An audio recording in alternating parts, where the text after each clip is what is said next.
Muy bien. Buenos días, señores. Vamos a continuar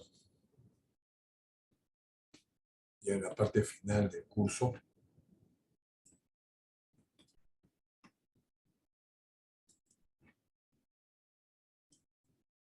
Déjenme un ratito.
Muy bien, vamos a tomar lista. W.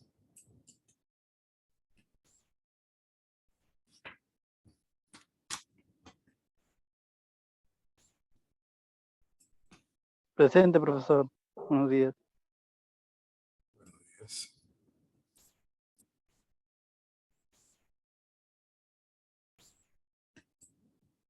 Aguirre.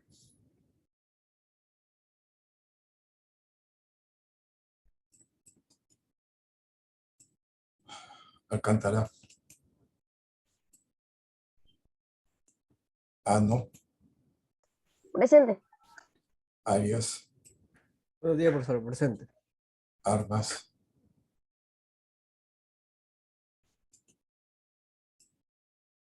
Ayala.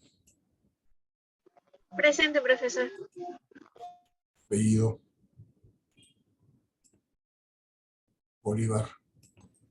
Buenos días, profesor presente.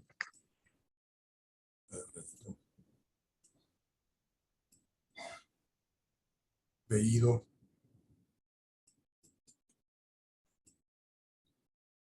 Bolívar. Presente, profesor. Bravo. Buen día. Camacho. Presente, profesor. Cayani. Presente, profesor. Chamorro.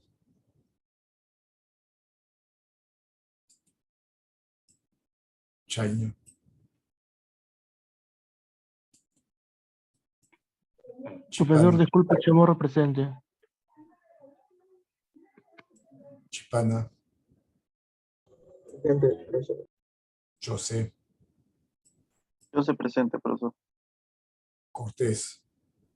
Presente, profesor. Cueva. Presente, profesor. Cuti. Presente, profesor. Echevarría. Presente, profesor, buenos días. Galindo. Gamarra. Presente, profesor. Buenos días. Buenos días. Hernández.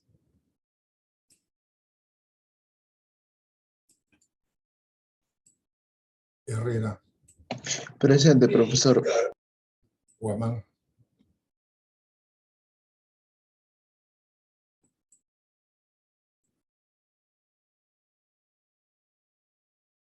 Guamán, Guari, Landa, Presente, profesor. Yinque, Presente, profesor. Buenos días. yes, Loaiza,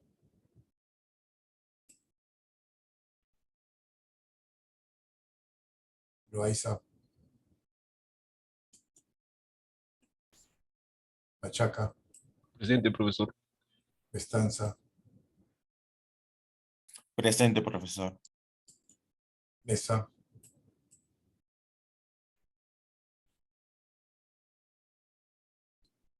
Mesa, Molina,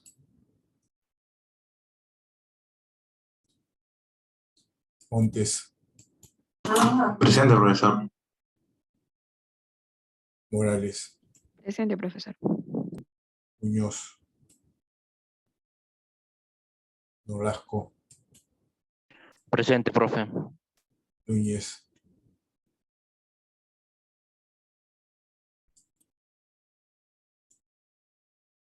Quispe, Quispe Salón, Quispe Tobar, Presente, profesor. Quispe Yalico,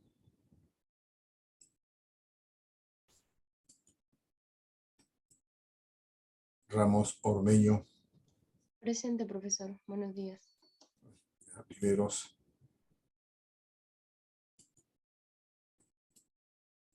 Romero, Romero,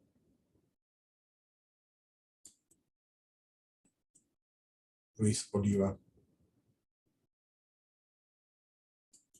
Saca, Presente, profesor. Salazar, Salazar, Salina Soto,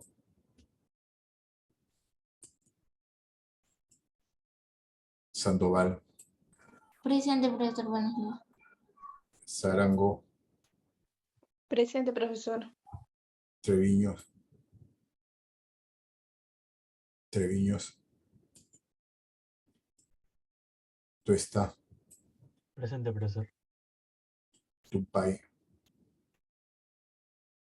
Tumpay, Vargas, Vázquez,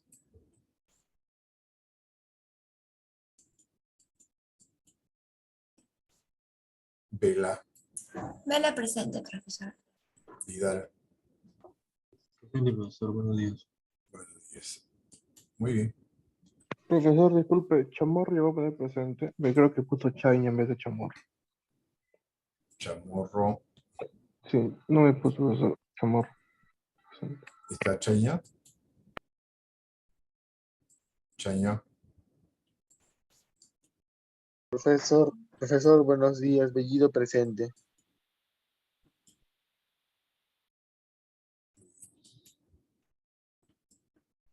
Ok. Profesor, disculpe, Almas presente.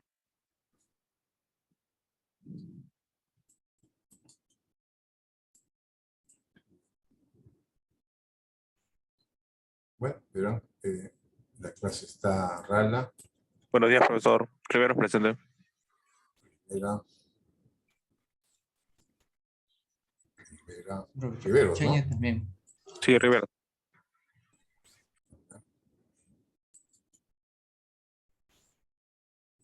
Muy bien. Profesor, buenos días. Chaña también presente.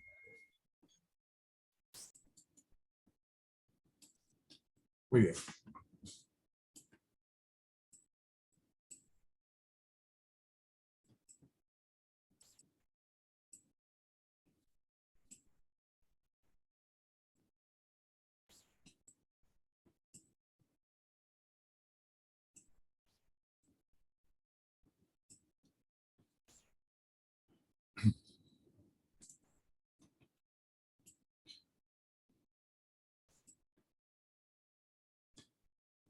veíamos la semana pasada y comentábamos que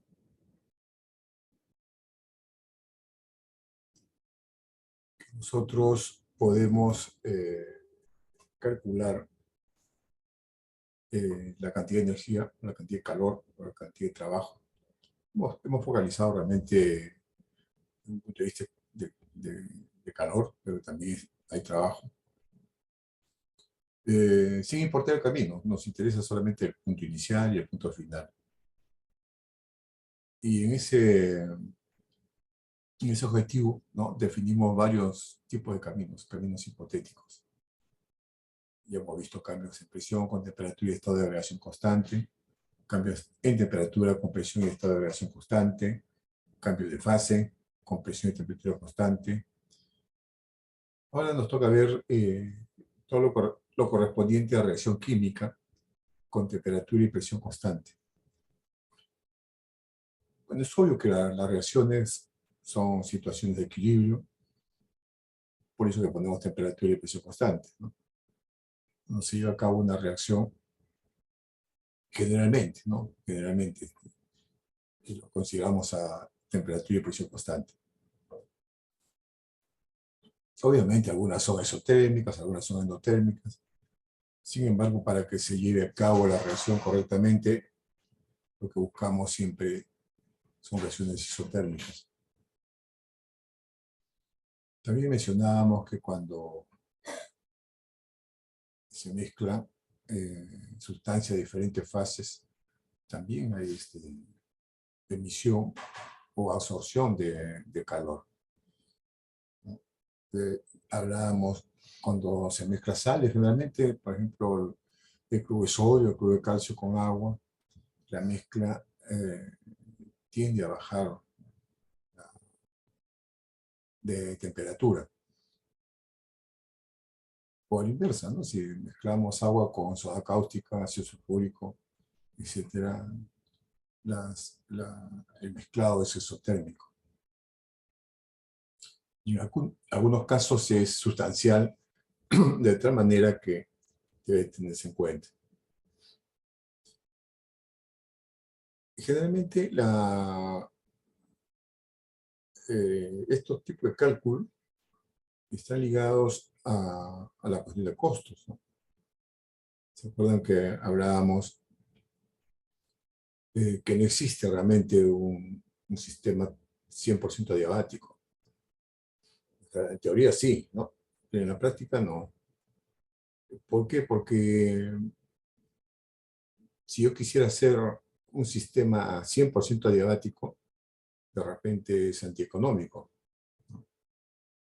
Les comentaba, por ejemplo, un reactor o un tanque, digamos cualquiera, no sé, donde se está llevando a cabo transformaciones con emisión, absorción de calor. Generalmente la primera pulgada de aislamiento reduce, ¿no?, el 80% de la cantidad de energía que se pierde o se absorbe. Y la siguiente pulgada hace lo mismo del 80% del saldo, ¿no? O sea, del 20%, ¿no? Entonces, fácilmente uno se da cuenta que cada pulgada de aislamiento cuesta mucho más que las primeras, ¿no? Y siempre se llega a un aislamiento óptimo. O sea, siempre se llega a una buena situación donde hay pérdida de calor. Y por ejemplo, ¿no?, si nosotros consideramos eso, o sea que vamos a tener pérdida siempre, hay algunas etapas, algunos caminos que con toda seguridad la cantidad de energía que se pierde es incluso menor a lo que asumimos como pérdida. Por eso que, si bien nosotros aprendemos todos estos caminos, ¿no?, o estas situaciones, desde un punto de vista teórico, ¿no?, cuando estemos ya practicando, estemos calculando en la realidad, vamos a tener que tomar decisiones, ¿no?, y de repente eliminar uno de estos datos. ¿Se acuerdan? Cuando hablábamos en la primera ecuación derivada de la primera ley de la termodinámica. ¿Se acuerdan? En sistemas cerrados decíamos, todo se puede reducir a un cambio de energía interna igual al calor, así que no hay trabajo en el sistema, ¿no? Y si es un sistema abierto, el cambio o la generación o la pérdida de calor es a través de la entalpía, siempre y cuando no haya trabajo flecha. Y anulamos el cambio de energía cinética, cambio de energía potencial, por una cuestión de práctica, ¿no? Digamos, si tengo un reactor o tengo un equipo, una columna de destilación, un cristalizador que está anclado, ¿no?, en el primer o segundo piso de mi planta, entonces es obvio que no hay cambio potencial, ¿no?, o cambio de posición del sistema referido a ese equipo. Los reactores de ese equipo no están corriendo, no se mueven. Indudablemente depende mucho de cómo nosotros definamos el sistema, ¿no? Si es vapor de agua, ¿no?, que está circulando por tuberías y el sistema es el vapor, bueno, ahí sí tenemos que tener mucho cuidado, ¿no? Muy bien, entonces revisamos la semana pasada que a veces no tenemos datos, digamos, precisos y directos, ¿no? También llegamos o observamos que cuando hablábamos de capacidad calorífica, veíamos que era mucho más amigable en la fase sólida, en la fase líquida, y se complicaba cuando analizábamos su relación con la temperatura cuando la sustancia está en fase gaseosa, ¿no? Los términos de capacidad calorífica son mayores, ¿no? En cambio, cuando el líquido a veces una, ¿no? O sea, la gráfica es una recta realmente, ¿no? Y con mayor razón sólidos. Y hablábamos sobre la regla de Koch, ¿no? Y decíamos que la capacidad calorífica para un compuesto molecular sólido o líquido es la suma de las contribuciones de cada elemento de dicho compuesto. Ya lo vimos, ¿no? Entonces, no vamos a repetir este tema, solamente a recordarlo, ¿no?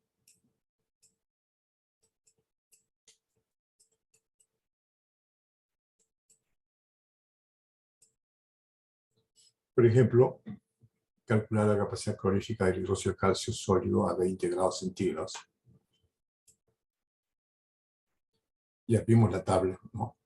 La semana pasada vimos la tabla B10 y decíamos que podemos determinar la capacidad calorífica a través de los elementos, ¿no? Estamos hablando de hidróxido de calcio sólido. ¿Se acuerdan en la tabla B10? De dos columnas, una para sólidos y otra para líquidos. Acá está el calcio, hay que sumarlo en la tabla. Revisemos la tabla. Un ratito.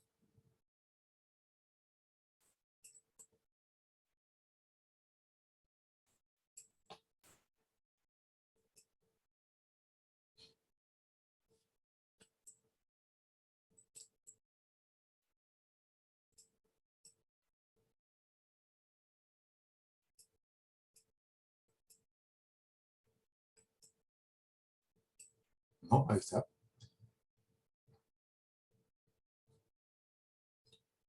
Capacidad calorífica por elementos, ¿no? En estado sólido, en estado líquido. Carbón, hidrógeno, boro, silicio, oxígeno, flúor, fósforo, azufre. Y todos los demás, ¿no? Todo lo demás, todos los que no están acá mencionados.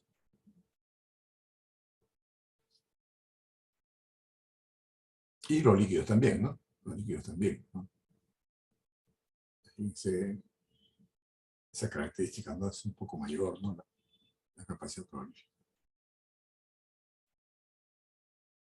Siempre, siempre les digo, y eso tiene que acostumbrarse, ¿no?, a leer lo que está debajo de la tabla, ¿no? Esto ha sido tomado, ¿no?, de tal libro, ¿no?, de Himmelblut, tercera edición. Cuando vamos a ese libro y encontramos la tabla, en la tabla correspondiente hay otra fuente. Entonces uno tiene que acostumbrarse siempre a investigar, a ver de dónde proviene todo esto. Y se van a dar cuenta, ¿no?, que toda esta información fue desarrollada en entre la primera y la segunda mitad del siglo pasado, ¿no? Ahora lo que se está obteniendo son afinamientos, pero los principios están dados ya hace un tiempo. Y es bueno que uno conozca esos principios. Eso es lo que nos debe diferenciar, ¿no? Por ejemplo, no sentir ningún temor, ¿no?, de utilizar la data, ¿no? Cuando yo en termodinámica, ustedes el próximo ciclo van a tener ecuaciones mucho más complicadas, ¿no? Teoría que va a ir en contra, a veces, entre comillas, de lo que han aprendido, ¿no?, hasta el momento. Pero que es un artificio realmente, ¿no? Son caminos que digamos, nos hemos impuesto los científicos o los técnicos, ¿no?, los que estamos viendo este tema, para poder calcular, ¿no?, calcular. Ayer, por ejemplo, estaba viendo un artículo sobre unas pruebas que han hecho, ¿no?, han hecho con los muones, ¿no? Ustedes saben que los muones son primos hermanos de los electrones. Son inmensos, ¿no? Tienen una masa 200 veces más grande que un electrón. Sin embargo, no viven mucho tiempo, aparentemente, ¿no? Los electrones tienen esa capacidad, ¿no?, de formar materia, ¿no? O sea, cerros, árboles, humanos. No es la capacidad de los electrones. Imagínense que los muones tuvieran esa capacidad. Estaríamos hablando de otro escenario natural. Pero les comentaba que a estos muones los han hecho pasar por un campo magnético, ¿no? Un campo magnético. Y se han comportado totalmente diferente a lo que decía la teoría. O sea, todo el planteamiento teórico sobre el comportamiento de los muones se ha visto trastocado. Entonces es así que los físicos, han sido realmente una buena cantidad de físicos que han hecho esta prueba a nivel mundial, ¿no? Así se trabaja en este nivel. Y al analizar la data, ellos plantean que hay una partícula virtual. Existe una partícula virtual. No saben cuál es todavía. E incluso sugieren que hay una fuerza, una nueva fuerza en la naturaleza que tampoco saben definirla, ¿no? Pero lo que me llamó la atención fue justamente en la de la precisión, ¿no? Entonces decían que ellos tenían que pasar la prueba 4.2 sigma, ¿no? O sea que tenían que tener una buena cantidad de data que pase la prueba de 4.2 sigma para recién decir que existe esa posibilidad. En eso están. Y me acordaba justamente cuando preparaba la clase sobre lo que hablamos, ¿no? Nosotros digamos, en la realidad, cuando trabajamos en las plantas, a veces desechamos cosas. En cambio, la ciencia tiene que ser muy precisa para poder decir esto es A o esto es B. Por favor. Perdón.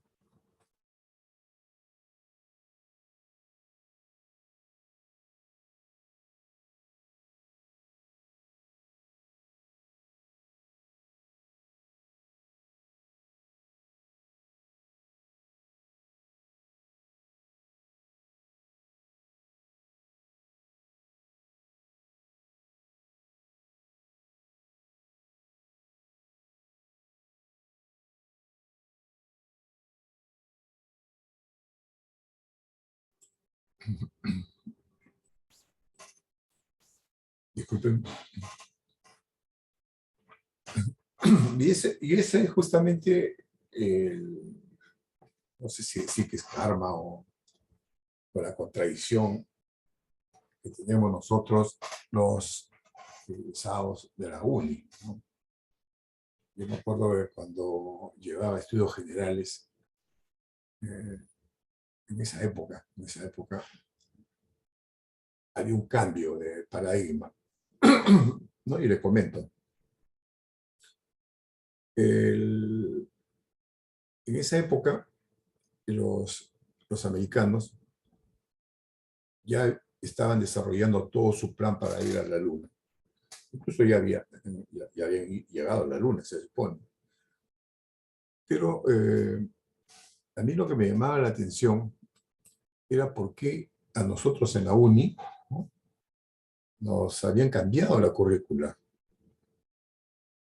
La matemática, por ejemplo, en la década del 60, en la UNI era totalmente diferente a la matemática que nosotros estudiamos. Incluso los libros, cuando yo soy de la década del 70, imagínense, todos nuestros libros eran en inglés, ¿no? Eran en inglés. Por ejemplo, el BERT, que es de fenómeno de transporte, en inglés, ¿no? El Ehrenspiel, que nosotros estudiamos para diseño de reactores, en inglés. El Smith-Magness, ¿no?, en sus primeras versiones en inglés, etcétera, el Trevor, ¿no? Por ejemplo, solamente para que se vea la diferencia, para fenómeno de transporte se estudiaba con el Faust, ¿no? Y nosotros estudiábamos con el BERT, ¿no? Entonces hay una diferencia sustancial. Y fíjense, ¿no?, porque al final lo que sucedió en esa época está sucediendo ahora. Y buscando información, ¿no?, de por qué, nos dimos cuenta que, por ejemplo, los americanos, que estaban en una carrera por llegar a la Luna con los rusos, se dieron cuenta que no tenían capacidad tecnológica para llegar. ¿Por qué? Porque la industria americana siempre se trabajó con un margen de error por encima del promedio. Los americanos son muy prácticos. Y en esa época su error era del orden del 5%. Entonces, en situaciones normales, 5% es aceptable, ¿no? O sea, tengo un error de 5% para saber si voy a llegar a Trujillo o Arequipa, será pues 1 o 2 kilómetros, digamos, ¿no? Pero 5% a nivel sideral, a nivel espacial, estamos hablando de un montón de kilómetros. Entonces decía, bueno, tenemos un error de 5% para llegar a la Luna, la posibilidad que llegue a 40.000 kilómetros a la izquierda o a la derecha es alta, ¿no? Entonces, los americanos tuvieron que recurrir a, por ejemplo, en todo lo que era instrumentación, a la industria alemana y la industria francesa, ¿no? Ellos son mucho más precisos, ¿no?, especialmente los franceses, ¿no? Y tuvieron que tomar una decisión de cambiar la currícula de tal manera que ellos también pudieran reducir su error, ¿no? Y como nosotros éramos de alguna manera colonia, como decían entre comillas, ¿no?, nos decían el patio trasero, ¿no? Entonces decían, bueno, necesitamos cerebros, vamos a imponer este tipo de de ciencia, ¿no? Uno decía, ¿no? ¿Para qué estudio estas cosas si no lo voy a aplicar? Y era que estaban formando profesionales para después irse a trabajar a Estados Unidos o fuera, ¿no? Es lo que está sucediendo ahora, nuevamente. Y cuando, y le hablo en mi caso, el caso particular, en ese pensamiento, por ejemplo, yo como ya profesor joven, mi idea era irme a Estados Unidos o a Francia para obtener un doctorado o un PhD en ciencias, ¿no? En ciencias. Pero la suerte me llevó a una empresa, una gran empresa, y me di cuenta que era totalmente diferente. Entonces esa contradicción siempre va a existir en la exactitud, en la búsqueda del dato preciso y en la búsqueda del dato práctico. En este curso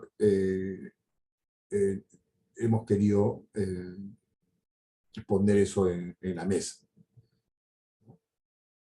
Hay momentos en que uno tiene que tomar decisiones y decir, bueno, no voy a considerar este aspecto porque es despreciable, ¿no?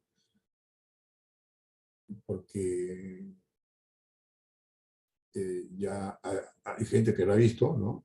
Y lo anulo, ¿no? No lo considero, ¿no? Como lo que he venido diciendo la semana pasada con referencia a la energía.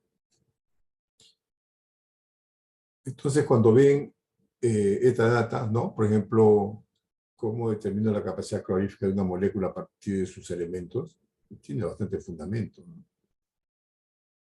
¿Por qué, ingeniero, todos los demás, ¿no? ¿Por qué todos los demás, ¿no? 26 para sólidos y 33 para líquidos, ¿no? O sea, para el cloro, para el calcio, totalmente diferente, porque les pongo 26, ¿no? Y 33. Hay bastante fundamento teórico que se traduce por estos valores, ¿no? ¿Qué diferencia el carbono, el hidrógeno, el boro, el silicio del resto? ¿Cuál es su posición en la tabla periódica? ¿No? Para poder decir que todos los demás tendrán una capacidad calorífica atómica en estado sólido 26, Joule por gramo átomo grado centígrado, y en estado líquido 33, ¿no? Y 33 no está muy lejos de 26. Entonces, no es cuestión de aceptar tampoco por aceptar, sino ustedes, como buenos profesionales, tienen que buscar una explicación. ¿Cómo se llega a esto? Y acá retorno a lo primero, siempre leyendo la parte que está debajo de la data. Eso los va a diferenciar a ustedes. Muy bien, entonces acá tenemos esta tabla ya bien explicada. Vamos nuevamente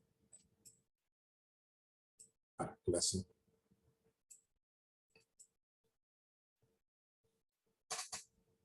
¿No? Ahí está, capacidad calorífica de hidróxido de calcio en estado sólido, 0.079 kJ por mol, ya se ha sumado, ¿no? Y ahora se pone por mol, grados centígrados. Bueno, aplico la ecuación, multiplico esto por 20 grados centígrados.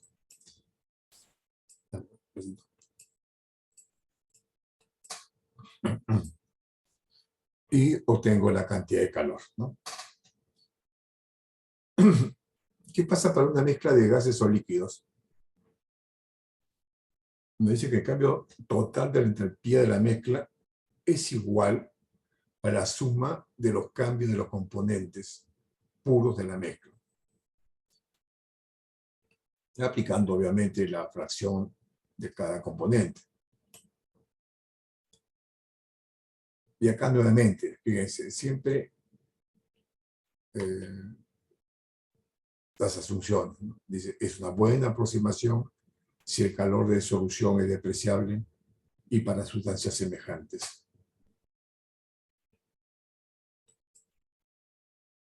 Problema: calcular el calor necesario para calentar una mol de mezcla líquida agua-alcohol con 20% molar de contenido en alcohol de 25 grados centígrados a 70 grados centígrados a una atmósfera de presión constante.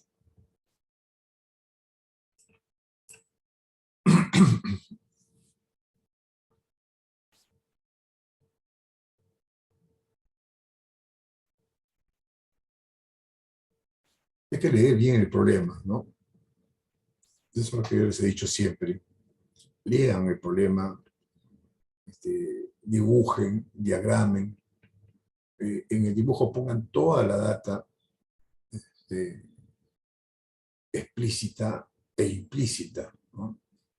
Ya parece que fuera años, ¿no? Cuando hablábamos de la fuente de datos en balance de materia y energía. Y decíamos que sí, tenemos que poner todo a la mano. Ahora ya, finalizando el curso, se supone que tienen ustedes llena su maleta de herramientas para calcular. A estas alturas del curso ya ustedes deben haber estado convencidos que desde un punto de vista de matemáticas, se usan matemáticas elementales acá, ¿no? Acá lo más importante es comprender el comportamiento de la naturaleza. Ya tiene sentido revisar la físico-química, nuestra química orgánica, nuestra química inorgánica. Tiene sentido revisar, ¿no? Para poder atacar este tipo de problemas. Estar convencido que una mol es el peso molecular expresado en gramos. Nada más que eso. Estar convencidos y seguros que si estoy trabajando con kilos, ¿por qué voy a irme a la mol? ¿No? ¿Por qué no trabajo con kilomol? Puedo trabajar con kilomol.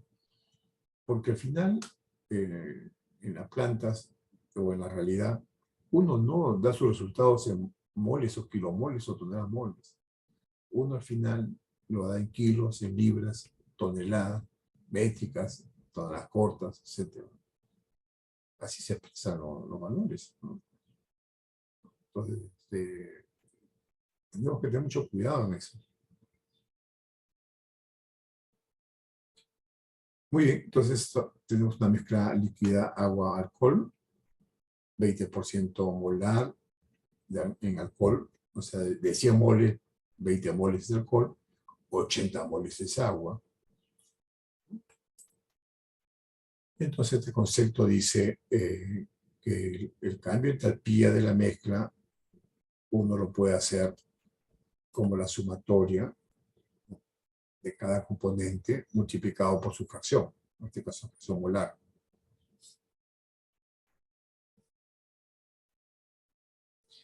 Acá hemos hecho una pequeña digresión. ¿Se acuerdan que mencionábamos que el Y va a ser cuando es en estado gaseoso, ¿no? Bueno, acá nos olvidamos un poquito. Acá se está expresado como porcentaje molar del agua, ¿no? En este caso es una mezcla líquida, ¿no? Hemos hecho una pequeña digresión. Deberíamos haber puesto X, ¿no? X agua, X etanol, para seguir con ese concepto. Pero bueno, hago la aclaración,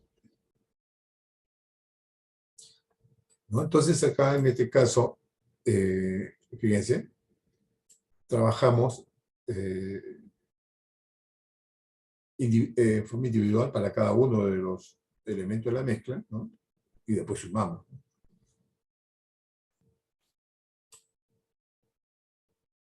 Acá tenemos la capacidad calorífica del agua líquida, ¿no? De 0 a 100. Tenemos el etanol. Tenemos dos valores en estado líquido.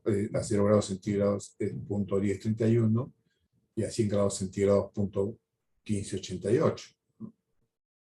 Entonces, acá tenemos que tener mucho cuidado, ¿no? ¿Por qué? porque si a 0 grados centígrados es 0.10, 31, y a 100 grados centígrados 0.15, 88, obviamente podemos asumir, ¿no? Podemos asumir como una recta y podemos interpolar. Pero acá hay que tener cuidado porque nos están pidiendo entre 25 y 70, ¿no? Entonces, acá primero habría que calcular la capacidad calorífica del etanol a 25 grados centígrados, después a 70, y de ahí sacar un promedio, ¿no? De ese tramo, ¿no?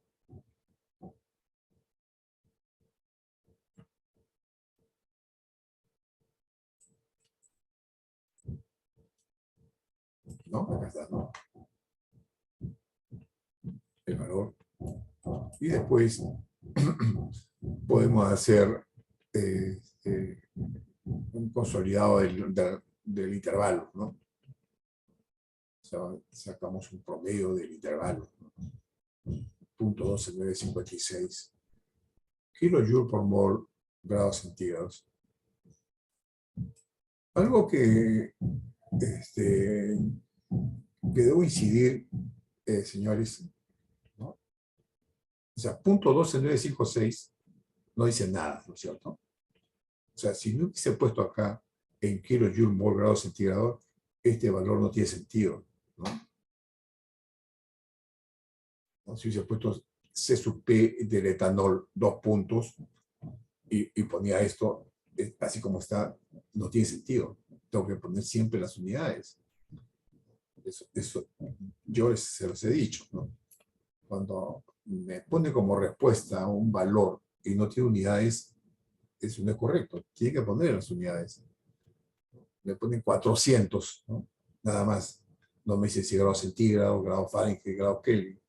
Eso no es una respuesta. Tiene que poner las unidades. En las prácticas calificadas he sido condescendiente, ¿no? Estoy apretando calificar la cuarta, perdón, viene la quinta y la sexta, y voy a tener que ir ajustando, o sea, tengan mucho cuidado, ¿no? Ya no pueden ustedes dar un resultado si es que no tienen las unidades. Ya en la quinta, ya si no tiene unidades, simplemente la nota es 0, ¿no? ¿Sí? Tenemos que acostumbrarnos a eso, poner las unidades.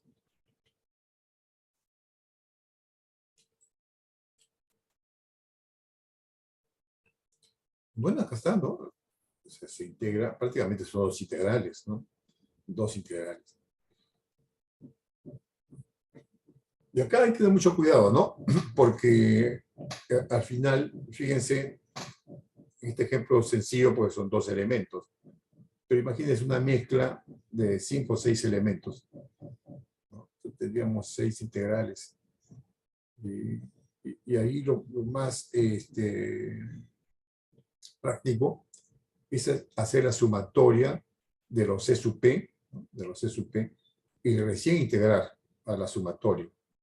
Es mucho más práctico, mucho más rápido, menos engorroso, menos posibilidad de equivocarnos, ¿no? Porque imagínense si yo tengo un C sub P, en este caso está sencillo, pero imagínense un C sub P con 5 términos y una mezcla de 5 elementos, estaríamos hablando de 25 términos. Entonces la posibilidad de equivocarnos cuando hagamos la integral va a ser mucho mayor. Mejor hacemos la suma antes y después aplicamos la integral a la ecuación resultante.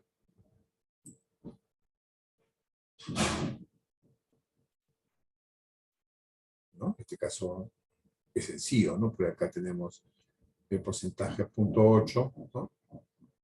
Por la capacidad calorífica, ¿no? Del agua y el etanol. Perdón,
Disculpen, jóvenes.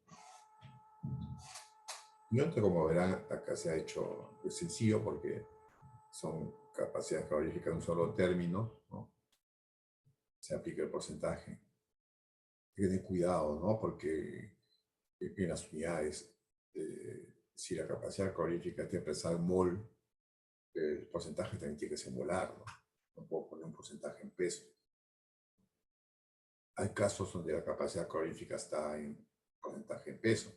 Igual, tenemos que poner el porcentaje en peso, ¿no? Entonces, tenemos que tener mucho cuidado. Ese es ya aprendizaje del análisis mencional. Ya a estas alturas del campeonato, ya ustedes saben aplicar el análisis mencional, ¿no?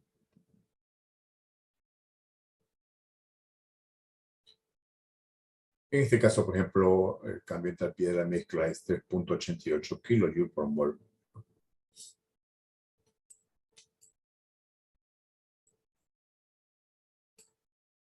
Acá lo que estamos haciendo es ponerlo ya en kilocalorías por kilo, ¿no? Y estamos calculando un peso molecular promedio, también se justifica, se aplica, ¿no? 0.8, la fracción molar del agua por el peso molecular del agua, más 0.2 la fracción molar del etanol por su peso molecular 46, tenemos un peso molecular promedio de la mezcla, ¿no? 23.6 kilocalorías por mol, que es el mismo principio que hemos utilizado con el aire, ¿no? Si ustedes multiplican 0.79 por el peso molecular del nitrógeno más 0.21 por el peso molecular del agua, le va a salir 29 y pico, ¿no? Que es el peso molecular del aire, que es una mezcla. El mismo principio se utiliza en este caso. Y bueno, acá transformamos, ¿no? Un valor de 3.88 kJ por mol a 164.40 kJ por kilo de mezcla. No tengamos ningún reparo de usar esta regla.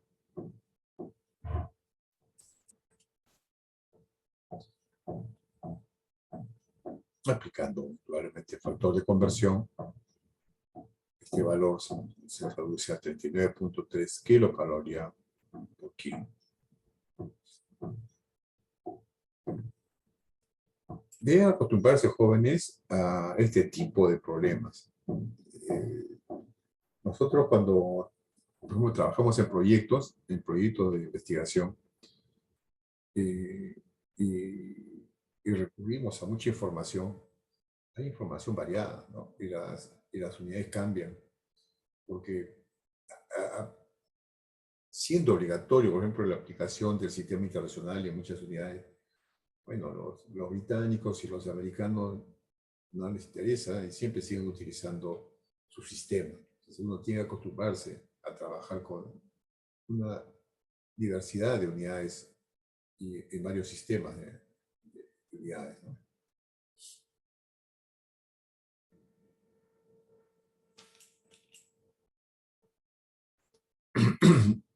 Calcular el calor necesario para enfriar una mol de mezcla gaseosa, agua-alcohol con 80% molar de contenido en alcohol, de 95 grados centígrados a 25 grados centígrados a una atmósfera de presión.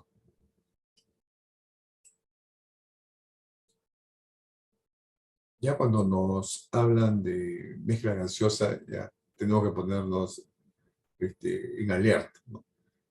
Ya las cosas se complican generalmente.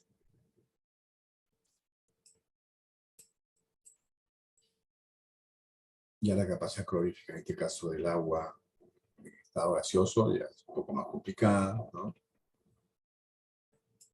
Acá tenemos el etanol también, ¿no? Acá le decía, ¿no? Podríamos hacer el cálculo en el rango de 95 grados centígrados a 25 grados centígrados, ¿no? Para el agua. Y por otro lado, hacer lo mismo para el etanol. Y después sumarlo, ¿no? aplicando el subporcentaje molar de la mezcla. Es una forma práctica de hacer. O es lo primero que haríamos. Pero como les decía, ¿qué pasa si yo a esta mezcla le pongo metanol, ¿no? Le pongo propanol, ¿no? Y voy a tener otra relación, otra ecuación, y así sucesivamente. Y si son 5 o 6, tendría que hacer 5 o 6 integrales. Se hace, ¿no? Se puede hacer. Pero mejor sería consolidar la capacidad calorífica en una sola ecuación y después integrar, ¿no? Hacemos una sola integral.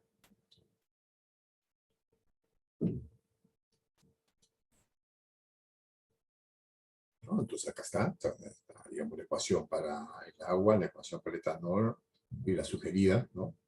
Con su porcentaje.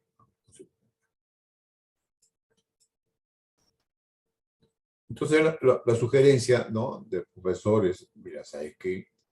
Aplícale pues el porcentaje molar, ¿no? Pero, ¿no?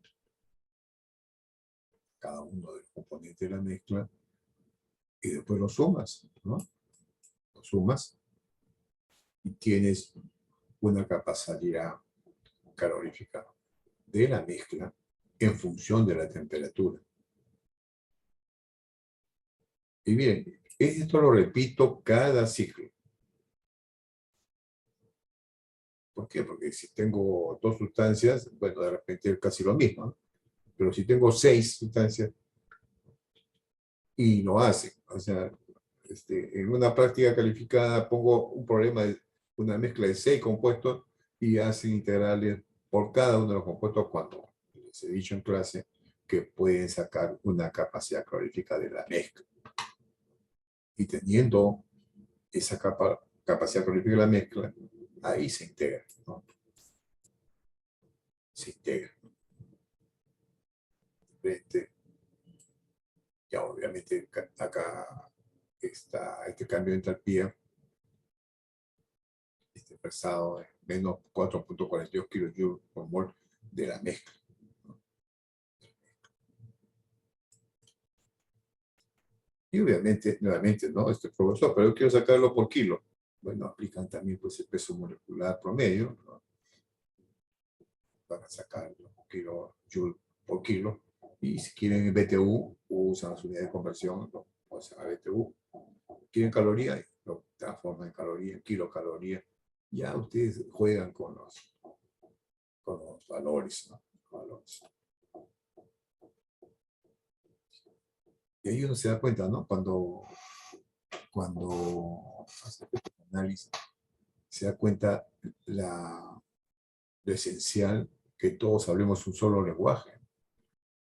Oiga, hablemos en kilojoule. ¿Por qué usted me mete BTU? ¿Por qué me mete calorías, kilocalorías? Bueno, pues se me ocurre. Entonces, uno tiene que estar preparado para todos esos escenarios, ¿no?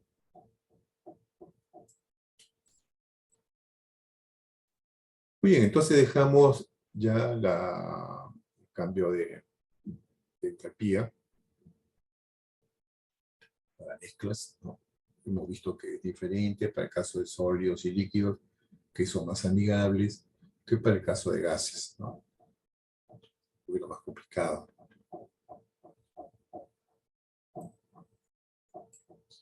Y ahora entramos a las reacciones químicas, ¿no? Comúnmente denominado calor o entalpía de formación, ¿no?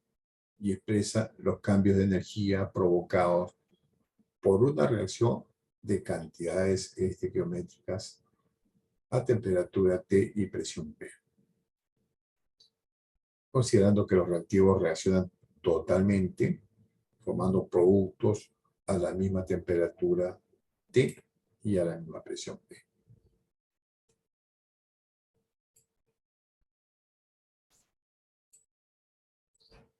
Al calor o entalpía resultante de una reacción a 25 grados centígrados y una atmósfera se le denomina calor o entalpía de formación estándar. a 25 y una mol. El suscrito F denota formación. El suscrito... ¿Sí? Creo que se ha congelado su pantalla porque sigue en el problema. A ver.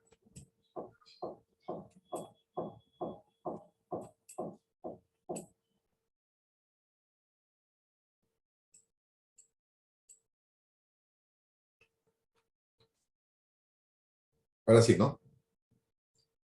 Ahora sí. Sí, sí, profesor. Ok. Muy bien. F, formación, el superescrito denota estándar o valor de referencia, y delta, ¿no? Acá faltó el palito que esté expresado por mol. Ah, no, perdón, este es un sombrerito que no aparece acá realmente. Entonces, por ejemplo, vamos a revisar vamos a acabar de compartir y vamos nuevamente a la tabla de 1, que es las propiedades físicas. Acá está. Vamos a...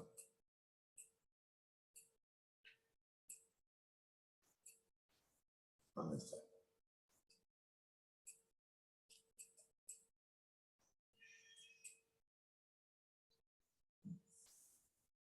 Acá en la columna, de la penúltima realmente, ¿no? Las últimas, ¿no? Ya sabemos, ya conocemos todas las columnas, ¿no? Ya conocemos las columnas, el compuesto, la fórmula, el peso molecular, la gravedad específica, que lo podemos transformar en densidades, ¿no? El sistema internacional, el punto de fusión al punto de ebullición, perdón, al punto de fusión a una atmósfera, ¿no? B, ¿se acuerdan? Expresado a una atmósfera. Este es el calor de fusión a una atmósfera y a la temperatura de ebullición normal, que está expresado a una atmósfera. Siempre acuérdense, si no se acuerdan de la regla, se van al agua, ¿no? Al agua y ahí van a ver, ¿no? ¿Dónde está el agua? Acá está el agua, ¿no? Muy bien. Acá dice temperatura 100. Este es el calor de ebullición, por ejemplo, ¿no? 40.1056 a una atmósfera, eso está referido a una atmósfera. ¿Okay? Tenemos el punto de fusión, el punto de ebullición, el calor de fusión, el calor de evaporación, y a la inversa también, la temperatura crítica, la presión crítica, o las dos últimas columnas que ya lo hemos venido revisando, ¿no?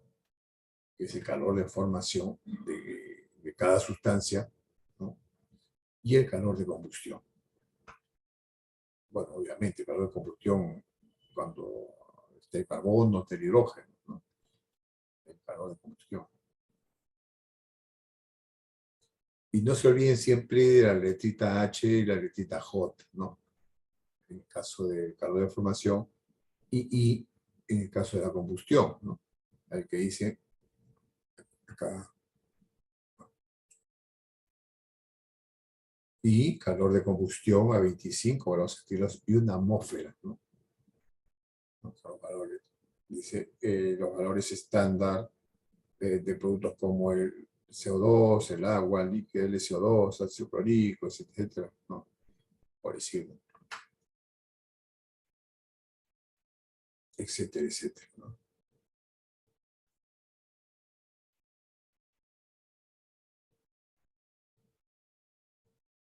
Bueno, acá tenemos J, dice, para convertir unas unidades kilocalorías por mol a BTU por mol, hay que multiplicar por 4.184.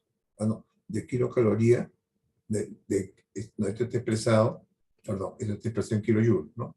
Esto está expresado en kilojoule. Para expresarlo a kilocaloría por mol, estos valores, ¿no? Se multiplican por 4.184. Y si queremos pasar a BTU por libra mol, multiplicamos estos valores por 430.28, ¿no? Factores de conversión. Entonces, estamos hablando de estos valores, calor de formación estándar, a 25 grados centígrados y una atmósfera. ¿Ok? Ya saben ustedes por qué es negativo, ya saben por qué es positivo, ¿no? En cuestión de calor no hay problema. En cuestión de trabajo sí, hay que tener mucho cuidado con la convención.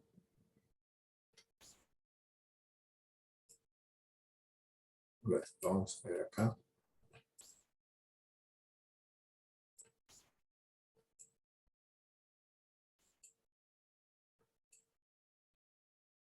¿No? Por ejemplo, hasta la calor de formación, ¿no? Decíamos que este sombrerito se pone cuando está referido por mol, porque también se puede expresar en kilos o libras, ¿no? Acá tenemos la reacción de carburo de calcio para formar acetileno y dióxido de calcio, ¿no? Antes, para los soldadores usaban esta reacción. Tenía un cilindrito que tenía carburo de calcio, le echaban agua e inmediatamente se generaba el acetileno. Prendían digamos, en la punta donde salía este gas y salía una llama, ¿no? Con esos soldados. Fíjate el calor de formación. Esta es una cosa muy sencilla, jóvenes, pero nos equivocamos generalmente porque nos olvidamos de los signos. Tenemos que poner, tal y como está en la tabla, el valor de cada uno de los,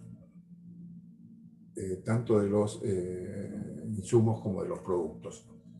Y aplicar, por eso es fundamental también equilibrar la reacción, ¿no? Homogenizar la reacción.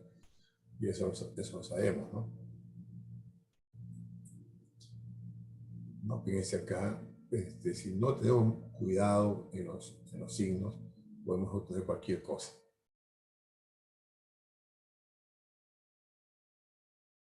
Acá estamos sumando, ¿no?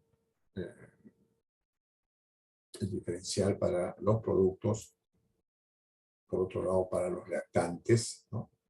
Y después sacamos la diferencia, ¿no?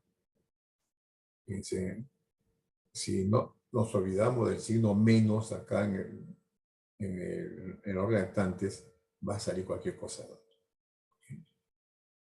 Es menos 759 menos 634.44. Tenga mucho cuidado en el signo. Y acá hay que tener mucho cuidado porque en balance cometemos errores garrafales si no tenemos cuidado. Porque, por ejemplo, acá este calor es de la reacción, ¿no? Pero si yo lo quiero referenciar al acetileno, ¿cómo juego con este valor de 125.4 kJ por mol? ¿Cómo lo referencio con referencia al hidróxido de calcio? No, porque me pueden decir, calcule, ¿no?, la cantidad de energía que se genera por 200 kilos de carburo de calcio. ¿Cómo referencio? ¿Cómo uso este dato? O me podría haber dicho, ¿no?, utilizando 20 litros de agua. ¿Cuál es el calor de reacción? ¿Cómo utilizo este dato en relación a cada uno de los elementos de la reacción, sean productos o sean reactivos? Entonces,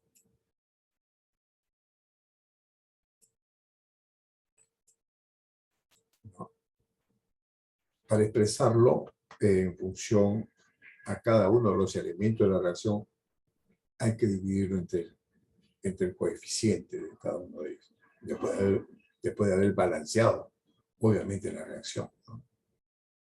Entonces, el calor de reacción es menos 125.4 kJ por mol de reacción, pero si quiero expresarlo como carburo de calcio, divido entre el coeficiente de carburo de calcio en la reacción.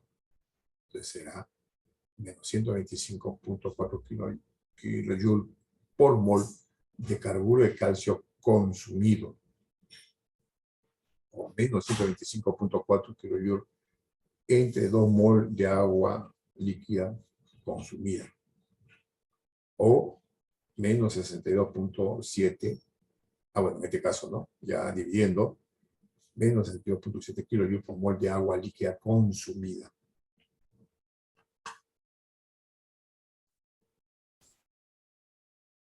$, ¿no? Por referencia al producto, ¿no? Calcule la cantidad de energía requerida para formar 20 toneladas de acetileno por hora. Yo tengo que determinar la cantidad de energía por mol de etileno, ¿no? En este caso es sencillo porque el coeficiente es 1, ¿no? Lo que hago después es a 20 toneladas, me expreso en moles, multiplico por este valor y saco la cantidad de energía que requiero para generar 20 toneladas de acetileno.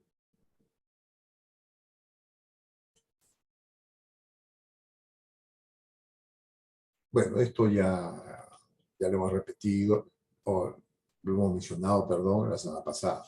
Si es negativa, la reacción es exotérmica. Caso contrario, la reacción es endotérmica. A presiones bajas y moderadas es casi independiente de la presión y se puede expresar en función de la temperatura. Cuando lleven termodinámica, van a tener mucho cuidado con esta expresión. O sea, vuelven nuevamente a la ciencia, ¿no? Pero bueno, para cuestiones prácticas, esto se aplica, ¿no? Se aplica.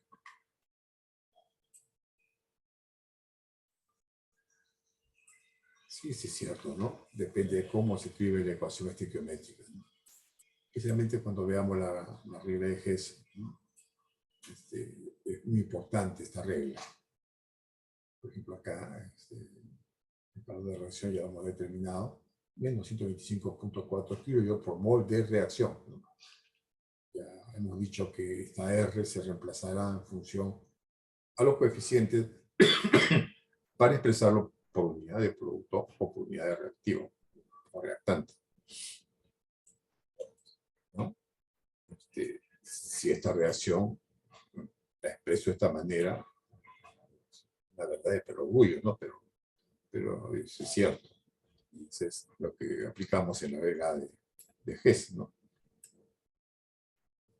Vamos por 2, la reacción, el calor de reacción se multiplica por 2.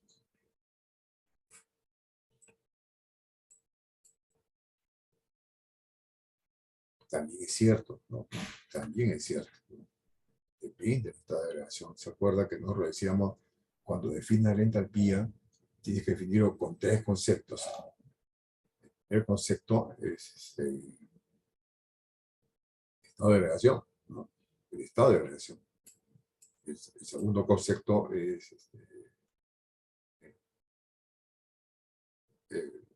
la presión y el tercero es la temperatura. Por ejemplo, fíjense, acá tenemos la misma reacción, ¿no? Tenemos los mismos componentes, metano, oxígeno, anhídrido carbónico y agua, ¿no?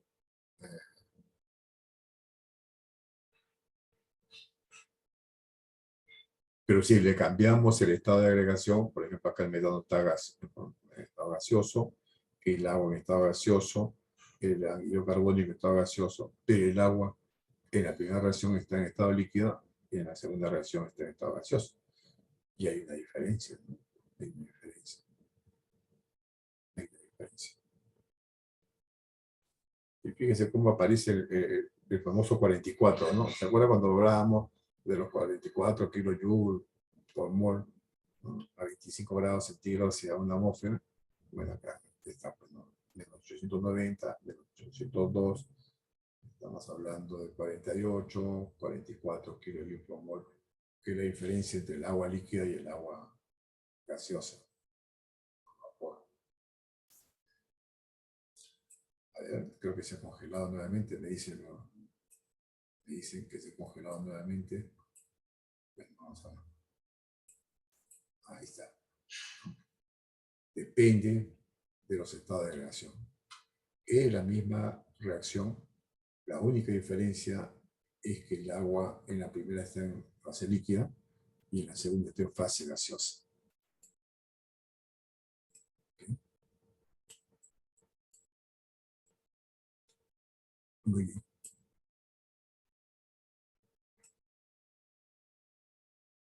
Tengan mucho cuidado. Mucho cuidado.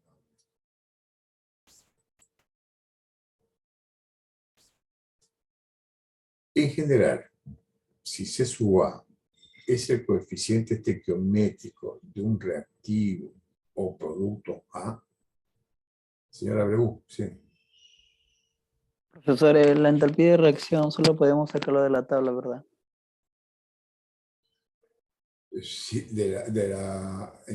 a ver un momentito, entalpía de formación, ¿no? O sea, Claro.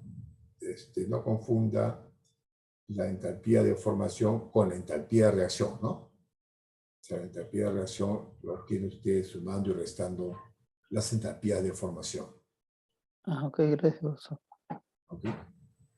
Bueno, si su pregunta se refería, nuevamente, fíjense, ¿se acuerdan que yo les decía, ¿no? A principio del ciclo les decía, nosotros vamos a utilizar en los problemas las tablas recomendadas por el profesor, ¿se acuerdan que decíamos, no? Y especialmente casi toda la data era de Felder. Sin embargo, yo he visto en la solución de problemas que me mezclan todo, ¿no? Entonces, lo he tomado en cuenta, ¿eh? Lo he tomado en cuenta porque al final digo, bueno, no tienen pues la data, están recurriendo a otra data, ¿no? ¿Okay? Pero la disciplina también es importante, ¿no? Es importante porque así como decimos que por convención decimos que el trabajo es positivo cuando el sistema recibe trabajo, ¿no? O por convención decimos que es a la inversa, ¿no? Es una disciplina, ¿no? Porque, y por otro lado, también mencionaba en clase, yo les decía, oiga, yo puedo conseguir la presión de vapor del agua de varias formas. Tengo por Antoine, tengo por Cox y tengo por tablas, ¿no? Entonces decía, pero la más exacta, por cuestión simplemente de deducción, es la que está en las tablas, ¿no? Entonces, si yo pongo como problema, dígame cuál es la presión de vapor del agua a 7000 milímetros de mercurio, ¿qué sentido tiene, por Dios, ir a Cox, ir a Antoine, si tengo la tabla a la mano? ¿No? O sea, eso también tiene que ver con la rapidez de cálculo, ¿no? Entonces, aprovechando la pregunta del señor Abreu, cuando hablemos de calor de formación o calor de reacción, hablaremos estrictamente de la tabla B1 que hemos puesto acá. No quiere decir, señores, que pueden usar otra data, que lo pueden hacer, pero por cuestiones prácticas, hagamos eso, ¿no? Que tengamos todos nuestros cuadros, toda nuestra data dada en clase, ¿no?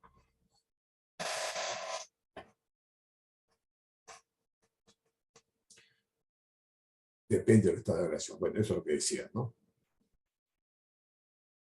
Y fíjense acá, en esta reacción, por eso yo le decía, ¿no? A veces, si uno se mecaniza, ¿no? Y aplica así a ciegas las ecuaciones de la fórmula, y no se da cuenta de la data que obtiene, es un poco ineficiente, ¿no? Porque la única diferencia entre la relación 1 y la relación 2, ¿qué cosa es? El estado de relación del agua, ¿no? Entonces uno puede ver estas dos reacciones sin necesidad que se lo pregunte, puede decir, bueno, oiga, el calor de formación o de evaporación del agua a 25 grados centígrados y a una atmósfera es la mitad de 890.3 y 802.3. Se deduce rápidamente. Y una manera también de saber si he hecho bien mis cálculos, ¿no? Bueno, acá estaba lo que decía, ¿no? Decía, en general, si C sub A es el coeficiente estequiométrico de un reactivo producto A y se consumen o producen N sub AR, moles de A la temperatura y presión estándar, entonces el cambio total de entalpía referido al componente A es esta relación. Es lo que hemos hecho, ¿se acuerdan? Cuando decíamos al principio, tienes un calor de reacción, ahora exprésalo en función a cualquiera de los elementos, o de los compuestos, perdón, sea reactivo o sea producto. Divide, ¿no?, entre el coeficiente, ¿no? El coeficiente, ¿no? Ejemplo, calcule el cambio de entalpía asociado en la producción de 2.400 mol por segundo, perdón, de anhídrido carbónico en la combustión del isobutano, sabiendo que los productos se encuentran a 25 grados centígrados y la reacción se completa totalmente. Hemos dicho, ¿no? Hemos dicho que estos calores no cambian mucho con la presión, por eso que lo estamos obviando, ¿no?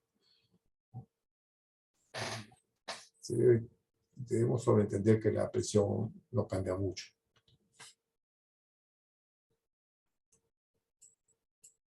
Acá está la reacción complicada, ¿no? Porque estamos hablando de 2 moles de butano, del isobutano, 13 de oxígeno, 8 de anhídrido carbónico, 10 de agua.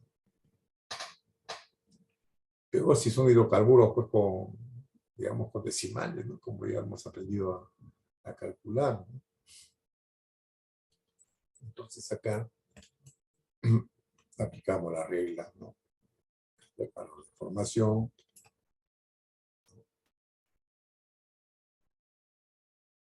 Ya sabemos, jóvenes, que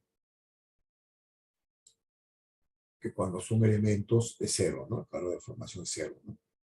Si el caso de hidrógeno solo, cero. Me había olvidado de mencionar.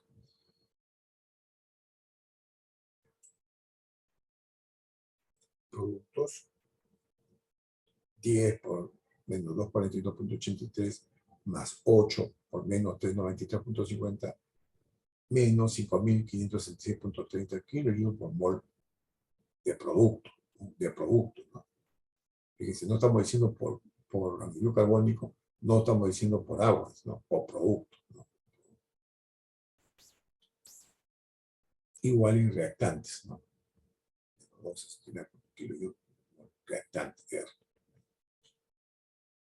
Esto no lo explica bien Felder ni Himmelblum, por eso que quería ponerle acá la palabra P y la palabra R, para poder entender bien este tema que al final se va a conocer como avance, ¿no? El calor de la reacción, es menos 5.566.30 menos 269 kilojoules por mol de la reacción, ¿no? Menos 5.297.30 kilojoules, no por butano, isobutano, no por oxígeno, no por anhídrido carbónico, ni por agua, es calor de la reacción, tal y como está planteada, ¿no? Acá está, ¿no? Pero nos están pidiendo, fíjense, nos están pidiendo en función al CO2. CO2. Está diciendo que es 2.400 mol, ¿no?, por segundo de CO2. Y el coeficiente, ¿no?, del CO2 es 8 mol de CO2 por mol de reacción. Cambiamos, lo reemplazamos. Y fíjense, que ahora sí, expresado en función al CO2, el cambio de entalpía es menos 1.589 por 10 a la 6 kilojoules por segundo. En función a la cantidad de CO2 que estamos considerando. ¿Okay? Si nosotros si tomamos en cuenta en función a los otros elementos, va a salir otra información. Esto está referido al CO2. Y acá viene la palabra de grado de avance. El grado de avance de una reacción específica indica cuánto de la reacción ha ocurrido. Sus unidades son moles reaccionantes. Se determina dividiendo el cambio en el número de moles de una especie que ocurre en la reacción, o sea, moles que entran, moles que salen, perdón, menos moles que entran, ya sea reactante o producto, por el coeficiente estequiométrico asociado, en valor absoluto, que tiene las unidades de moles de la especie dividido por las moles que reaccionan.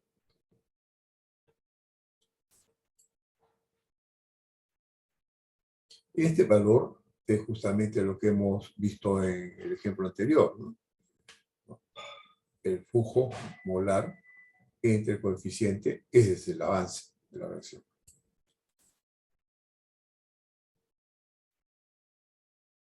De esta manera que para determinar el cambio de entalpía en una reacción expresada en cualquier producto reactante, multiplicábamos el grado de avance de ese elemento por el calor de la reacción total.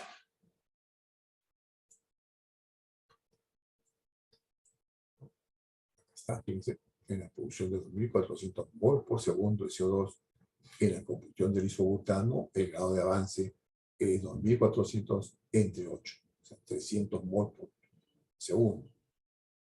De esta manera que reemplazar en la reacción 300 mol por segundo por el calor de la reacción total. Sale justamente lo que habíamos ya determinado, ¿no? Menos 1.589 por 10 a la 6 kilojoules por segundo.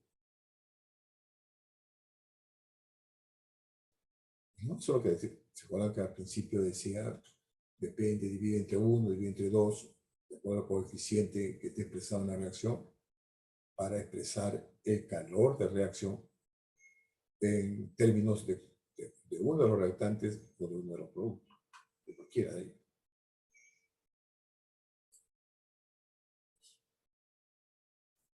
Se quiere evaluar cuál de las dos reacciones siguientes generará más energía, sabiendo que se está produciendo 2400 mol por segundo de CO2 y que tanto reactivos como productos están a condiciones de 25 grados y una atmósfera. Si hay un problema en la práctica calificada, ¿no? Y nos dice que está a 25 grados centígrados y una atmósfera, usamos los datos de la tabla B1. ¿Ok? Puedo decir también a 25 grados centígrados, ¿no? Y no digo la presión.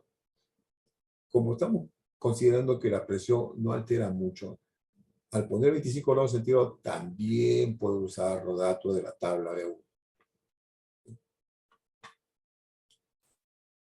Entonces acá hay dos reacciones donde cambia el estado de agregación. Por ejemplo, acá en el isobutano está en estado gaseoso y acá está en estado líquido. Otro cambio es en el agua. El agua está en fase gaseosa en la primera reacción y en la segunda está en fase líquida. Obviamente, el calor de R1 va a ser diferente a R2. Ya la reacción R1 ya la hemos determinado, que es menos 1.589 por 10 a la 6 kilojoules por segundo. Determinamos la reacción 2, con otros valores indudablemente. El estado de agregación me va a cambiar el valor del calor de formación, ¿no? Y acá me sale menos 5.689 kilojoules por mol, un ratito, por mol, ¿no? Pero expresándolo en CO2 para que sean equivalentes, me sale menos 1.707 por 10 a la 6 kilojoules por segundo. O sea, la reacción 1 es, a ver, la reacción 1 es 1.8, ¿no? Perdón, menos 1.589 por 10 a la 6 kilojoules por segundo. Y la reacción 2 es menos 1.707 por 10 a la 6 kilojoules por segundo. Pregunta, ¿cuál de las reacciones genera más energía? ¿La primera o la segunda?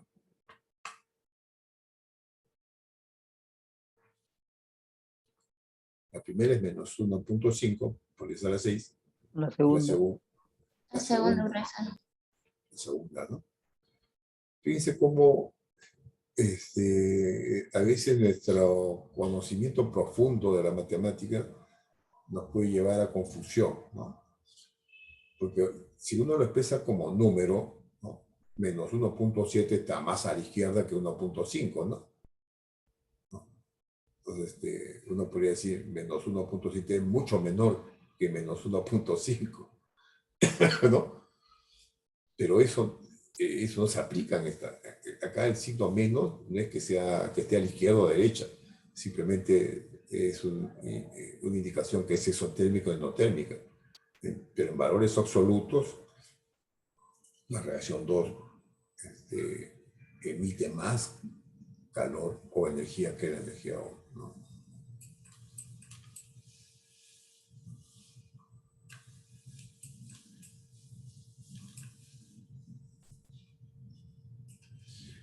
Obviamente, ¿no? Lo que usted decía, ¿no? Genera en términos absolutos 0.118 por 10 a la 6, no sé qué hace dice acá, por 10 a la 6 kilojoules por segundo más que la primera reacción. ¿Ok? La comparación tiene que ser en términos absolutos. El signo menos o más indica simplemente si es exotérmica o endotérmica. Muy bien, jóvenes, vamos a quedarnos ahí. ¿Qué hora es ahorita? Unos 4 minutos más. Lo que pasa es que tengo práctica calificada a las 10. Tenemos que prepararlo con tiempo. A ver. Sí, vamos a dejar la clase ahí.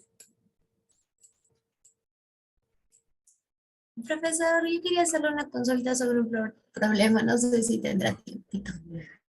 Sí, a ver, dígame. Allá, ¿puedo compartir la pantalla? Ya, Si me da permiso. a ver. Déjeme.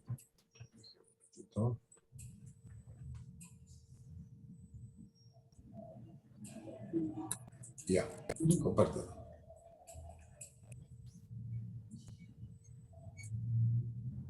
El problema es este, profesor. Nos dice que en un sistema hay dos tanques dentro de un ambiente a una temperatura constante de 200. Uno de los tanques tiene 2,5 metros cúbicos de vapor saturado, mientras que el otro está vacío. De ahí se conectan, alcanzan el equilibrio y la presión cambia a 5 bar. Y me piden, ya, mi duda está en, ya, acá está. Ya, bueno, acá estamos, para hallar data, asumí que el gas al inicio estaba a 200 centígrados, entonces con la tabla B6 ya podía hallar la presión a la cual se encontraba. Y con la presión ya podía hallar tanto el volumen específico y la energía interna específica. Ya, y ya, bueno, lo estoy tomando como un sistema cerrado. Tengo calor, trabajo, y por la variación que hay de presión tengo energía interna. Ya, mi problema es hallar el trabajo, porque tengo tanto cambio de presión como cambio de volumen. Pero es a una temperatura constante, sería en una misma isoterma. No de caso esta solución está. ¿Cuál es la pregunta? ¿Cómo? ¿Cuál es la pregunta, digo? ¿Cuál es su Ah, ya, inquietud? el trabajo, hallar el trabajo. me pide hallar el trabajo. ¿Cuál es el problema? Dígame el problema. A ver. Acá está el problema. Ya, uno de los tanques tiene 2.5 metros cúbicos, uno de los tanques, mientras que el otro tanque está vacío, ¿no? Sí. Ya, pero ¿cuál es el volumen del segundo tanque? Ya, por eso yo lo llegué con el primer tanque, como tengo la presión final, hallo el volumen final, que es 7,728. Entonces, restando el volumen que he ocupado en inicio, hallo el volumen 2, que sería 5,28. Ya. Ya, ahora tengo diferencia de presión. O sea, ese es también hallo, o sea, cuando tienes A diferente ver, presión, ¿qué es el trabajo? ¿Qué cosa es el trabajo? la presión por la variación de volumen. Bueno, o a qué se refiere. No, en términos, digamos, absolutos, el cambio o sea, la generación o producción de trabajo es igual al cambio del producto de la presión por el volumen, Ah, ya, claro, cambio de producto. ¿no es cierto? Sí, Si el volumen es constante, el trabajo hace simplemente volumen por cambio de presión. sí. Si la presión es constante, el trabajo va a ser el producto de la presión por el cambio de volumen. ¿Está bien? Y si cambian los dos, ¿cómo sería el trabajo? O sea, yo tenía entendido que en la tabla sería bajo el área que está bajo la recta, pues, porque hay diferencia de presión No, y no, de no, volumen. olvídense. No. La definición de trabajo, ¿cuál es? El delta de P por B, ¿no es cierto? Sí, O sea, P2, B2 menos P1, B1. o sea, sería el Acá producto de está las variando, diferencias. acá está, claro, acá está variando, no he leído con detalle, pero está variando la presión y está variando el volumen.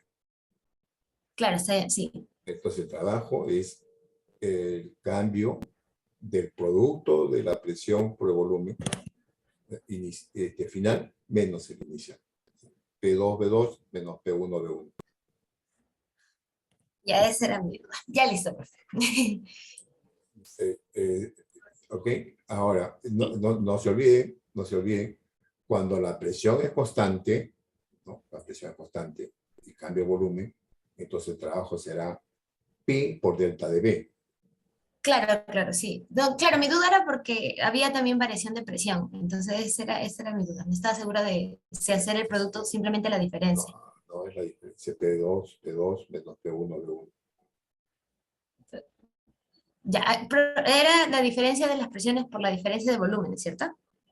No. La diferencia es P2 por B2 menos P1 por B1. Ah, ya, profe. Ya. Delta Siempre. PB es igual a P2 por B2 menos P1 por B1. Ya, profe, ya listo. Gracias. Ya lo copio. Ok, muy bien. Muy bien, señores. Ha Profe. sido... ¿Sí? La sexta práctica sería la próxima semana el jueves o el viernes. No, vamos a hacerla dejando una semana. Vamos a hacerlo de cada 2 semanas, ¿no? Entonces, en la semana de finales. Sí, va a ser, sí, para que tengan de repente un día más, 2 días más para reflexionar, ¿no? ¿Ya? Vamos a hacerlo de esa manera. Porque si no, lo podemos hacer el próximo viernes, ¿no? Todavía tenemos una clase, pero no va a tener mucho tiempo para estudiar de repente. ¿Sí? Profe, ¿pero sería el mismo horario? ¿Viernes a las 10? Sí, el mismo horario. Ese día es 24, profe. Porque es 24. Y bueno, ahí. Ah, no, normal, o sea. Lo hacemos el 23 entonces, ¿no? El jueves. No, o sea, para mí normal el 24. Ya mañana todavía el niño Jesús nace en la noche. Pónganlo fácil, ¿no? Como regalando el... No, la práctica la sexta práctica mañana tenemos la quinta, ¿no? La sexta son regalos. En la sexta aprueba el 60% del salón. Bueno, si es que estudia indudablemente, ¿no? Y acá aprovecho unos 2 minutitos de mencionarles, ¿no? Entonces, yo soy muy escrupuloso cuando califico, ¿no? Evalúo, o sea, me demoro porque, como yo le decía, ¿no? Hay algunos profesores, no hablo de uno o dos, no, algunos profesores que dicen no, en balance, pues yo converso no solamente con el profesor Vergara, sino con otros profesores que enseñan balance en otras universidades, ¿no? Pues nos reunimos sobre este tema y algunos pues son draconianos y dicen no, para mí el resultado es fundamental, ¿no? ¿Qué pasa si te equivocas un 20% y vuelas una planta? Dicen, ¿no? Sí, lo digo, pero un estudiante de balance todavía está en la mitad de su carrera y tiene que comprender que tiene que equivocarse mientras sea estudiante y hay que tomar en cuenta también porque en balance no solamente es todo cálculo, es comprensión del problema, ¿no? ¿Cómo comprendes tú? Lo que acaba de decir la señorita Nicole, por ejemplo, ¿no? La señorita Vela, ¿no? Por ejemplo, su inquietud es simplemente por una definición de conceptos, ¿no? ¿No? De lo que cosa es, qué cosa, entalpía, perdón, no, entalpía es energía interna más trabajo, ¿no? O sea, de ahí viene, o sea, el delta de H es igual a delta de U más delta de P por B, ¿no? Y bueno, si la presión es constante, el trabajo será P por delta de B, y si es a la inversa, el volumen constante será B por delta de P, pero si los dos varían, será delta de P por B, ¿no? Del producto. O sea, es cuando hablábamos y cuando integramos la capacidad calorífica, ¿no? Es T2 al cuadrado menos T1 al cuadrado, no es T2 menos T1 al cuadrado, ¿no? Si es al cubo igual, ¿no? T2 al cubo menos T1 al cubo. Igualito es la energía cinética, ¿no? La energía cinética es la velocidad 2 al cuadrado menos la velocidad 1 al cuadrado, ¿no? Conceptos, ¿no? Si no tenemos bien claros los conceptos, nos equivocamos en los cálculos, ¿no? Los cálculos son sencillos, ¿no? No hay ningún problema. El gran problema que tenemos nosotros, yo le digo porque yo tengo el mismo ADN de ustedes, yo soy ingeniero químico de la UNI, ¿no? Y he sido calculista también, ¿no? Bueno, a mí me ha gustado siempre. Yo era conocido en mi promoción porque paraba calculando, ¿no? Calculando, y competía con mis compañeros. ¿Quién hacía más problemas? ¿No? Y ahí, cuando uno practica, y eso es lo que dije al principio del curso, la mejor manera de aprender los conceptos es aplicando. Por ejemplo, lo que la señorita Vela nunca se va a olvidar, ¿no? Se va a olvidar de que el trabajo es delta de P por B, P2 menos P1 P1. Porque ha tenido problemas, se ha planteado el problema y se ha aplanado el tema, ¿no? Así es, jóvenes. Entonces, nos vemos mañana. Les deseo la mejor de la suerte para la quinta práctica. Hasta luego. Profe, ¿la quinta hasta dónde vendría? ¿La quinta? ¿Perdón? ¿La quinta práctica hasta dónde vendría? Ya. Hasta lo que hicimos la semana pasada. Y lo que hemos hecho hoy día va a la sexta. Está bien, gracias. Ok, nos vemos, jóvenes. ¿Sí? ¿Sí? Profe, le envié un correo. ¿Lo podría revisar? No he recibido, ¿eh? No he recibido ni un correo. No tengo ni un correo. Y yo reviso, hoy día sí he revisado y no tengo ni un correo. Respecto a la tutoría. Ah, ya. Le respondo hoy día. Hoy día le respondo. Sí, sí, he leído su correo. Muy bien, jóvenes. Buenos días. Nos vemos mañana.